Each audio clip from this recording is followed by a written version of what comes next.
Hello అందరికీ welcome to my mini cooking vlog. నాకు తెలిసి మీలో చాలామందికి దోశ అంటే ఎంతో ఫేవరెట్. కానీ దోశనేంటి ఇలా పాడు చేస్తున్నావు అని తిట్టే వాళ్ళు కూడా ఉన్నారు. కానీ ట్రస్ట్ మీ, లిమిటెడ్ ఐటమ్స్తో చేసేలా చేస్తే ఈ దోశ అద్భుతంగా ఉంటుంది. అదే పావ్ బాజీ దోశ. ఎలా చేసుకోవాలో చూసేద్దాం.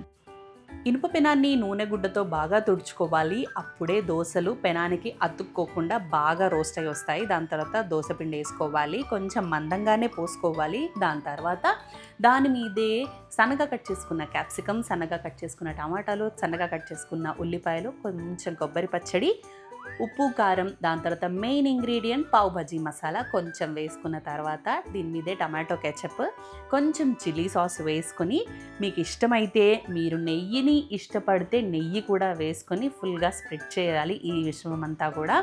అయితే ఈ కూరగాయలన్నీ కూడా ఆ దోశ మీదే మగ్గాలి, అందుకని ఇట్లా స్ప్రెడ్ చేస్తున్నాను అనమాట. దోశ మీద అంతా ఈవెన్గా స్ప్రెడ్ చేసిన తర్వాత దాని మీద కొత్తిమీర చల్లుకొని మూత పెట్టుకొని ఒక 5 మినిట్స్ వరకు అలా మగ్గించాలి. 5 మినిట్స్ తర్వాత చూస్తే దోశ అద్భుతంగా రోస్ట్ అయి వస్తుందన్నమాట.